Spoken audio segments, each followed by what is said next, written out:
What's up, guys? Andre Maurice here, aka Dormer Beast, back with another recap video.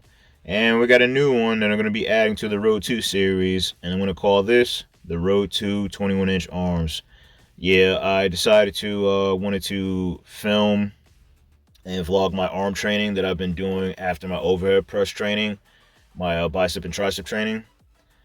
Uh, Plan is to get my arms and push them to get to 21 inches, the best they've ever been. I believe I got them up to like 19, and they, as I, kind of downsized a little bit. I think they're at maybe 17 or 18, and that's not good. So decided to, record, the journey back or the journey to, 21-inch arms and just big ass arms.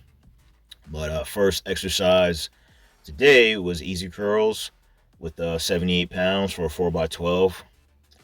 Was using a straight bar for the past couple weeks, but decided to just switch to the easy curl bar. A little bit easier on the wrist. But yeah, these felt good. I'm trying to figure out what works best for my biceps. High rep or low rep, and when I mean high rep between like 10 to 12, and when I mean low rep between like 6 to 8. I may alternate every other week with that rep range. I don't know if I want to stick with just doing 4 sets of 12. I want to touch a little bit of weight, but not too crazy where I go below like 6. So we're gonna see. So this week was 4x12. Next week I may go a 4x8. I'm not sure, but these felt really really good. Biceps were pumped. Really was trying to focus on squeezing the bicep at the top and making sure that my shoulders don't take over the movement too much. As I'm curling the weight up. All right, moved on to single arm dumbbell preacher curls, 4x12 with 32-pound dumbbell. I really like preacher curls. I know people have like a little bit of fear of doing them. You of risk of tearing your bicep. But I feel like if you one pick the proper weight, take your time, and as you're lowering it, really stay tight and really control the weight, and don't just let the weight drop. I feel like the risk of tearing your bicep is minimum, really small. But I feel like if you kind of take those steps, you'll be pretty safe. The weight will come, and the weight will come as you get more comfortable with the movement. But with this, I feel like it's not so much about focusing on how much you can, how much weight you use, versus like really making sure you're like when you're lowering and you're bringing it up, you're really squeezing that peak at the top and really getting that good stretch at the bottom. But yeah, man, I love them. Whether that's with machine, whether that's with easy curl. I was using easy curl, but the setup was kind of a little bit pain in the ass. I'm using my hyperextension bench, and the dumbbells just a little more easier to just deal with. But whether it's machine, easy curl, or dumbbell, they're good. So just give them a try. All right, reverse curls, 3 sets of 8 to 10 with 58 pounds.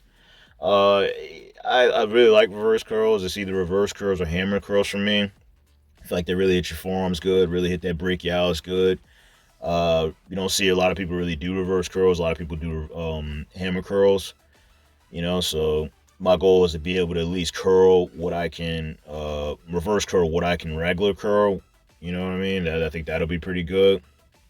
But yeah, I really like these. I may do where I alternate, maybe reverse curls and then next week hammer curls. I'm gonna see, or I might just stick with it, just do reverse curls, just in general. But we'll see. All right, moved on to V-bar pushdowns, 4 sets of 15. When it comes to doing tricep work after I do my bicep work on my overhead day, I like to keep it, keep the reps high. I feel like the fact that I do my main grip is on my bench press is a close grip. I do overhead work, it hits your triceps hard. I do pin lockouts that hit your triceps really hard, and push-ups and dumbbells and stuff like that. I feel like I do a lot of heavy tricep work as it is.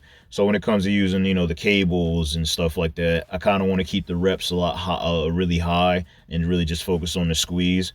I like to try to keep these between 15 to 20, and maybe no less than 10 reps, you know.